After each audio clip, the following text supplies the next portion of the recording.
West Bengal আদিবাসী ভূমি language development board, all India আদিম আদিজাতি সমাজ কিভাবে প্রশাসন জবাব দাও, তালিকায় অন্তর্ভুক্ত করা যায় না, যাবে না।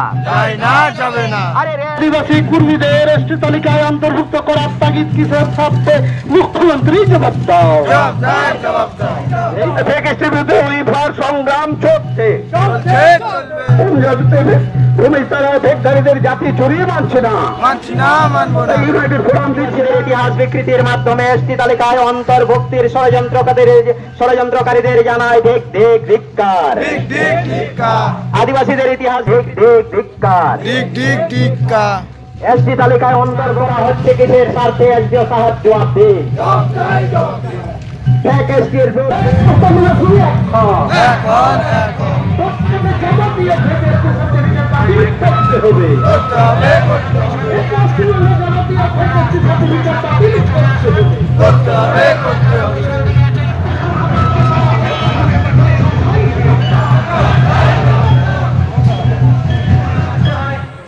অথবা সাইনেস অফ কন্ট্যাক্ট উইথ কমিউনিটি সেই এসটি সার্টিফিকেটের দৌলতে তারা মাহালি লিখে এসটি সার্টিফিকেট নিয়েছেন, কোথাও তারা মুন্ডা লিখে এসটি সার্টিফিকেট নিয়েছেন, কোথাও আবার এমনও আছে যে সান্তাল লিখে এসটি সার্টিফিকেট নিয়েছেন।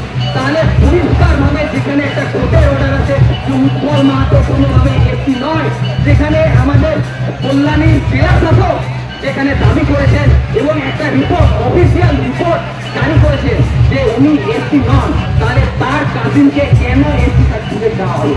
এই বিষয়টা যারা আপনারা পুলিশ প্রশাসন আছেন বা যারা বিভিন্ন সাংবাদিক বন্ধুবর্গ আছেন, আপনারাও বিষয়গুলো দেখুন যে আদিবাসীদের উপর কি অত্যাচার হচ্ছে। আমরা আদিবাসীরা ভালো নেই। আদিবাসীদের জন্য যে ন্যূনতম শিক্ষার অধিকার, আদিবাসীদের জন্য যে ন্যূনতম চাকরির অধিকার, ন্যূনতম যে জনপ্রতিনিধিমূলক ক্ষেত্রগুলোতে লড়বার অধিকার, সেই অধিকারগুলোকে নিয়ে নেওয়া হচ্ছে। কিন্তু বিভিন্ন সময় দেখা যাচ্ছে মাননীয় দিদি হোক দাদা হোক কখনো বিকাশের নাম করে, কখনো উন্নয়নের নাম করে আদিবাসীদের যারা আপামর যারা জনগণ আছেন ঠকাচ্ছে। কাজেই আমরা যারা আপামর আদিবাসী আছি আমরা এটা চিৎকার করে বলবো যে জঙ্গলমহলের ক্ষত্রিয় ভূমি যারা কোন জাতিতে বেরিয়ে তারা ওটা জঙ্গলমহলের ক্ষত্রিয় ভূমি যারা কোন জাতিতে বেরিয়ে তারা ওটা আপামর যে আদিবাসীদের যে সাংবিধানিক অধিকার থেকে যে তাদের যে অধিকার সেখান থেকে যে বঞ্চনা, সেই বঞ্চনার বিরুদ্ধে কিন্তু আমরা এসেছি। আমরা বিভিন্ন সময় দেখেছি যে আদিবাসীদের যে ধার্য টাকা, সেই 20 লক্ষ আদিবাসীদের জন্য ধার্য টাকা কিন্তু মাননীয় মুখ্যমন্ত্রী সরকারিভাবে যারা ক্ষত্রিয় ভূমি তাদেরকে 20 লক্ষ টাকা দান করছে। এটা কেমনভাবে সম্ভব? যারা অফিসিয়াল বা প্রশাসন আছেন আপনারাই জানবেন, এবং যারা আরো নিচু করছে, যারা IAS IPS অফিসার আরো বেশি বোঝেন ওনারাই জানবেন। কিন্তু এই যে আদিবাসীদেরকে পিছনে ফেলে দেশ কতখানি এগোবে সেটাই ভেবে দেখার। তো আদিবাসীরা কোনোদিনও অন্যায়ের সামনে মাথা নত করেনি, কোনোদিনও অন্যায়কে স্বীকার করেনি। এটা 1855 হোক, 1878 হোক বা 1863 থেকে যে চুয়ার বিদ্রোহ হয়েছিল, 1831 থেকে হচ্ছে শশধর বাবু, এখানে হচ্ছে পড়াদের থেকে কিশোর পড়া, এখানকার নেতৃত্ব হচ্ছে বাপিদা, এখানে আছে সন্ন্যাসী বাবু, এখানে আমি নিজে এবং রামদাস বাবু যাবেন, উনি হচ্ছেন আমাদের ওয়ার্কিং কনভেনার ইউফার, আর জয়েন্ট কনভেনার হিসেবে যিনি আছেন স্ত্রী টুডু, উনি সেখান থেকে যাবেন, উত্তরবঙ্গ থেকে এসছেন, উনি যাবেন। এরপরে যদি কোনো সংগঠন থেকে বাদ থাকে এখানে আসবেন, আমরা তাদের নামটা নিয়ে নেব। এরপর বক্তব্য রাখবেন আপনাদের সামনে। কাইন্ডলি আপনারা যারা ওখানে একটু চিৎকার করছেন, কাইন্ডলি আমাদের কথাগুলো শুনুন। আপনারা কি জন্য এত কষ্ট করে এসেছেন এখানে, কথাগুলো আগে শুনুন, কি জন্য আমরা এসেছি। এখানে আপনাদের সামনে বক্তব্য রাখবেন আমাদের ভূমি সম্প্রদায়ের নেতৃত্ব তপন সর্দার এবং ইউফার জয়েন্ট কনভেনার, তাকে বলার জন্য অনুরোধ করছি। ইউনাইটেড ফোরাম অফ অল আদিবাসী অর্গানাইজেশনের আজকে যে কল্যাণী এসডিও মহাশাসকের দপ্তরে যে ডেপুটেশন, সেই ডেপুটেশনে আগত বিভিন্ন সামাজিক সংগঠনের কর্মকর্তা, সদস্যা, এখানকার যে সমস্ত প্রশাসন কর্মকর্তা, সেই সাথে আদিবাসী দরদি শিক্ষিত বুদ্ধিজীবী প্রত্যেককে ইউনাইটেড ফোরাম অফ অল আদিবাসী অর্গানাইজেশনের পক্ষ থেকে ধন্যবাদ। সাথে সাথে ভারতীয় আদিবাসী ভূমি সমাজের পক্ষ থেকেও ধন্যবাদ। আমরা আজকে সমবেত হয়েছি মূলত সারা রাজ্য জুড়ে যেভাবে প্রকৃত আদিবাসীদের সাংবিধানিক অধিকারকে কেড়ে নিচ্ছে, যে সমস্ত সাংবিধানিক অধিকারগুলো এ রাজ্যের এনলিস্টেড 40টি সম্প্রদায়, সেই সম্প্রদায়ের বাইরেও বেশ কিছু ঠকবাজ, বেশ কিছু ধুরন্ধর, বেশ কিছু চালাক শ্রেণীর মানুষ যারা অর্থের বিনিময়ে হয় প্রশাসনকে প্রলোভন দেখিয়ে যারা জাতিগত শংসাপত্র আদায় করে নিয়ে প্রকৃত আদিবাসীদের যে সাংবিধানিক অধিকার সেটাতে হস্তক্ষেপ, সেটাকে চুরি করা হচ্ছে। এ রাজ্যে কয়েক লক্ষ এই ধরনের ফেক আদিবাসী যারা সাংবিধানিক অধিকারের সুবলে সাংবিধানিক সুবিধা ভোগ করছে, আর প্রকৃত আদিবাসী ঘরের সন্তান সন্ততিরা তারা তাদের সাথে প্রতিযোগিতায় টিকতে না পেরে সাংবিধানিক অধিকারের সেই সুযোগ থেকে বঞ্চিত হচ্ছে। আজকে এ রাজ্যে এই যে একটা প্রশাসনিক ষড়যন্ত্র বলেই আমরা জানাচ্ছি, প্রশাসনিক ষড়যন্ত্র না থাকলে এই ধরনের কোন একটা সম্প্রদায়, কোন একটা জাতি অন্য কোন জাতির সাথে জুড়ে দিয়ে নিজেকে আদিবাসী শংসাপত্র কখনোই নিতে পারে না। যে সমস্ত প্রশাসনিক আধিকারিক এই আদিবাসীদের দপ্তরে চাকরি করছেন, তাদের কি ন্যূনতম আইডিয়া আছে, ন্যূনতম ধারণা আছে যে তারা প্রকৃত আদিবাসীদেরকে সেই সাংবিধানিক অধিকার বলে জাতিগত শংসাপত্র প্রদান করছে? আমরা বিভিন্ন এলটিওর কাছে হিয়ারিং এ উপস্থিত হয়েছি, তাতে দেখেছি যে যাদেরকে শংসাপত্র দেওয়া হয়েছে তাদের আদিবাসীর চিহ্ন মাত্র নেই, আদিবাসীর নামান্তরটুকু নেই, অথচ তাদেরকে বংশ পরম্পরায় ধরে চুপ চুপ করে তাদেরকে কিন্তু আদিবাসী শংসাপত্র দিয়ে আসছে। এ কেমন ধরনের প্রশাসনিক কর্মকাণ্ড, এ কেমন ধরনের সেই দপ্তরের আধিকারিক যারা চিনে না? আমাদের কাছে এখনো আছে সেই সমস্ত প্রমাণ, যাদের কিন্তু পদবীগুলো দেখলে বোঝা যায় যারা আদিবাসীদের কোন সম্প্রদায়ের মধ্যে পড়ে না। আজকে বেদিয়া সম্প্রদায় হয়তো মাহাতো পদবী তারা গ্রহণ করে, কিন্তু ভূমিজদের ক্ষেত্রে কোন মাহাতো পদবী আদিবাসী হতে পারে না, তারা ভূমি সংশ্লিষ্ট নেই, এমন কোন ইতিহাস নেই। এই রাজ্যের সমস্ত প্রশাসনিক আধিকারের উদ্দেশ্যে এই বার্তা দিতে চাইছি যে যাদেরকে আপনারা মাহাতো পদবী অথচ সরকার ভূমিজ, এমন কিন্তু কোন আদিবাসী কিন্তু এই রাজ্যে বসবাস করে না, এ রাজ্যে নেই। আমরা বহু জেলার ডিএমকে এটা চ্যালেঞ্জ স্বরূপ রেখেছিলাম যে আপনাদের কাছে কোন পুরনো ইতিহাস যদি থেকে থাকে দেখান যেখানে আদিবাসী ভূমিজদের মধ্যে মাহাতো সারনেমটা আছে, কিন্তু তেমনটা কোন ডিএমই আজ পর্যন্ত করে উঠতে পারেনি, আজ পর্যন্ত কোন প্রাচীন ইতিহাস দেখাতে পারেনি তারা। কিন্তু অবলীলাক্রমে এ রাজ্যের প্রত্যেকটা জেলায়, প্রতিটা জেলাতেই, প্রত্যেকটা মহকুমাতে এইভাবে ভূমি সাবকাস্টের উপরে মাহাতো পদবীধারীদেরকে নির্দ্বিধাতে তাদেরকে কাস্ট সার্টিফিকেট দিয়ে যাচ্ছে। আমরা কান্না এলটিওর কাছে প্রত্যেকটা হিয়ারিং এ আমি নিজেও উপস্থিত ছিলাম, আমি নিজেও সেখানে কোশ্চেন করে দেখিয়েছি।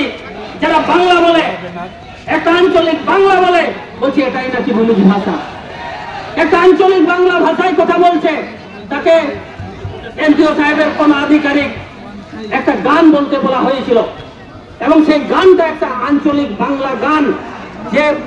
যে ভাষাটাতে আমি এখানে বক্তব্যটা রাখছি, এটা কি কোন ভূমিজ ভাষা, কোন আদিবাসী ভাষার মধ্যে পড়ে? আপনারা সবাই জানেন এটা একটা বাংলা ভাষা। এটাকে আদিবাসী ভূমিজ ভাষা বলে চালিয়ে দেওয়ার প্রবণতা, আমি নিজে সেখানে উপস্থিত ছিলাম। ওনাকে ব্যাখ্যা করতে বলেছিলাম যে আপনি যে গানটা করলেন সেই গানটা ভূমিজ ভাষাতে বলুন, বলছে এটাই ভূমিজ ভাষা। বাংলা ভাষাটা কি ভূমিজ ভাষা হয়? এরকম ক্রাইটেরিয়া যেগুলো আমাদের সমাজের মধ্যে আছে, আমাদের রীতি পরম্পরার মধ্যে আছে, সেগুলো অনেকেই প্রশ্ন করেছিলাম, কিন্তু যারা সেখানে হিয়ারিং এ উপস্থিত হয়েছিলেন তারা কেউ তার সঠিক উত্তর দিতে পারে। আজকে ভূমিজদের যে আদিগত অর্থাৎ ছোটনাগপুরের যে 7 ভূম, সিংভূম, বরাভূম, মানভূম, শিকরভূম, এই রকম যে 7টা ভূম, সেই 7টা ভূম থেকেই ভূমিজরা বিভিন্ন জেলায় ছড়িয়ে ছিটিয়ে আছে। কিন্তু যাদেরকে ওখানে হিয়ারিং এ ডাকা হয়েছিল তারা কেউ কিন্তু এই 7 ভূমের কিন্তু কোনো নাগরিক নয়, কোনো নাগরিক নয়। তাই নিশ্চিত করে আমরা সন্দেহ করি, কেন জোরপূর্বক বলতে পারি যে আমাদের শালবনের, পশ্চিম মেদিনীপুরের শালবনের বিধায়ক সুকুমার মাহাতো, এই শান্তিরাম মাহাতো, তার যে বক্তব্য যে একমাত্র কর্মীরাই নাকি এ রাজ্যে বেদিয়া সাবকাস্ট ব্যবহার করতে পারে, সাঁওতাল সাবকাস্ট ব্যবহার করতে পারে, ভূমি সাবকাস্ট ব্যবহার করতে পারে, মুন্ডা সাবকাস্ট ব্যবহার করতে পারে। আচ্ছা, এটা আপনাদের বিশ্বাসযোগ্য হয় যে এমন একটা জাতি আছে যে সমস্ত আদিবাসী জাতির সাবকাস্ট ব্যবহার করতে পারে? নিশ্চিত নয়। অর্থাৎ তারা সেই ফেক আদিবাসীদের সাথে লাগাতার ভাবে সংযুক্ত থেকে সেটাকে একটা সরকারি প্রমাণ হিসাবে তুলে ধরার চেষ্টা করছে। আজকে সন্দেশখালীর যিনি বিধায়ক সুকুমার মাহাতো ভূমি সরকার, অথচ তার বাবা হচ্ছে একজন চাষা কর্মী।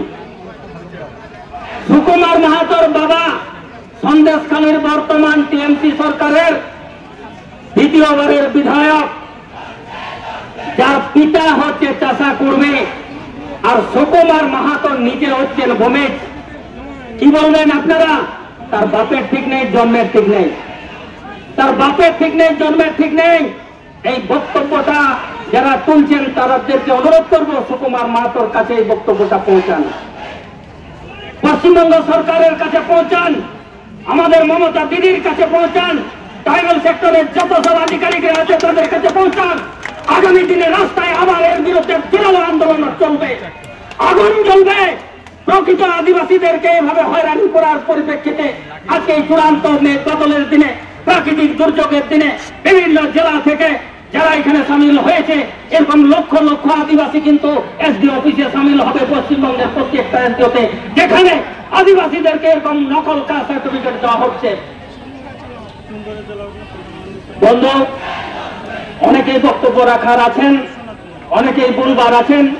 আমি আমার বক্তব্য সংক্ষেপে শেষ করব। তবে এটা বলবো, আমাদের যে ফেকেস্টির বিরুদ্ধে যে লড়াইটা শুরু হয়েছে, জঙ্গলমহল থেকে আমরা বিভিন্ন জনে এখানে এসেছি। আগামী দিনেও এ রাজ্যের বিভিন্ন প্রান্তে, সেটা পূর্বে হোক, পশ্চিমে হোক, উত্তরে হোক, দক্ষিণে হোক, যে প্রান্তে ফেকেস্টি নিয়ে এই ধরনের সংগ্রাম চলবে, এই ধরনের আন্দোলন চলবে, সেই আন্দোলনে কিন্তু আমরা সামিল হব, এটা নিশ্চিত। এই স্লোগান আমরা পূর্ব বর্ধমানে করেছিলাম যে জঙ্গলমহলে কর্মী যারা, কোন জাদুতে আজকে কল্যাণীতে এসটি তারা, ভূমিজ তারা। জঙ্গলমহলে কর্মী যারা, কোন জাদুতে কল্যাণী এসডিওতে তারা ভূমিজ, কোন জাদুতে তারা নদিয়াতে ভূমিজ, কোন জাদুতে তারা পূর্ব বর্ধমানে ভূমিজ। অর্থাৎ তাদের এই বংশধর, এই একটা সুচাতুর ষড়যন্ত্র, অর্থাৎ জঙ্গলমহলের সাথে এই পূর্ব প্রান্তের এই কর্মীদের, মাহাতো পদবীধারীদের একটা চূড়ান্ত যোগসূত্র আছে, এবং সেটা সরকারি সহযোগিতা আছে, প্রশাসনিক মদত আছে, যার ফলে এটা কিন্তু হয়ে যাচ্ছে। নাহলে কোনো মতেই সন্দেশখালীর প্রকৃত আদিবাসী বাদ দিয়ে অন্তত নকল আদিবাসী সুকুমার মাহাতো কখনোই এমএলএ হতে পারত না, কখনোই পারত না। আর আপনারা দেখেছেন যে প্রকৃত আদিবাসীদের জমি কিভাবে লুট হয়েছে, সেক্ষেত্রে সুকুমারের ভূমিকা কি ছিল আপনারা কি দেখেছেন সুকুমার মাহাতোর? অতএব এই সুকুমার মাহাতোর গতিটা আগামী দিনে লড়াতে হবে। এই ধরনের ফেক আদিবাসী যাদেরকে ছুঁয়ে না ফেলতে পারলে আদিবাসীরা, প্রকৃত আদিবাসীরা কিন্তু সুরক্ষিত হবে না। আপনাদের একটা অন্তত আমাদের এই জায়গার প্রতিবাদ থেকে একটা কাজ হয়েছে যে গত বছর পর্যন্ত যে tribal advisory committee TSC, Paschimbanga সরকারের সেই টিএসসির মেম্বার থেকে কিন্তু সুকুমার মাহাতোকে হটানো হয়েছে, এবং সেটা আদিবাসী ভূমিজদের বা ভারতীয় আদিবাসী ভূমি সমাজের সংগ্রামের ফলে সেটা আমরা কিন্তু করতে পেরেছি। ফলে এই ধরনের প্রতিবাদ কিন্তু জোরালো তুলতে হবে। আজকে যারা সামিল হয়েছেন এখান থেকে কিছু শিক্ষা নিয়ে যাবেন, আগামী দিনের জন্য লড়াই সংগ্রামে প্রস্তুতি নেবেন। আর এটাও বলে রাখি যে ইউফার মধ্যে এখনো ডেট ঠিক হয়নি, তবে আপনারা এটা প্রস্তুত নিতে পারেন। আগামী দিনে কলকাতা সিআরআই দপ্তরে এই ধরনের জনসমাবেশ ঘটবে। জনসমাবেশ ঘটবে, নির্দিষ্ট সময়ে নির্দিষ্ট তারিখে আপনাদের জানিয়ে দেওয়া হবে। আপনারা যাওয়ার জন্য অবশ্যই প্রস্তুত থাকুন। এইটুকু বলে সকলকে আরেকবার জবাব জানিয়ে আমার বক্তব্য শেষ করছি। জবাব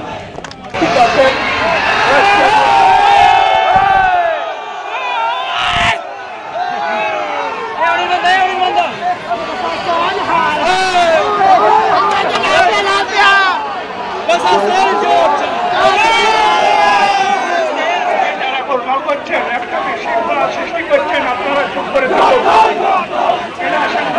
পক্ষ থেকে আপনাদের কাছে অনুরোধ,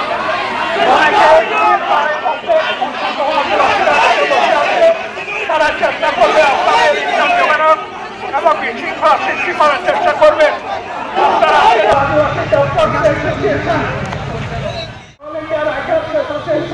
পশ্চিমবঙ্গ শাখাতে আদিবাসীদেরও এত শক্তি আছে আমরা নিজেরাই জানি না। আমাদের কত তাগত আছে, আমাদের অনেক তাগত আছে। ব্রিটিশের মতো লোককে আমরা তাড়িয়ে ফেলেছি এখান থেকে। আর এরা তো হচ্ছে যে কোন চূড়াপতি।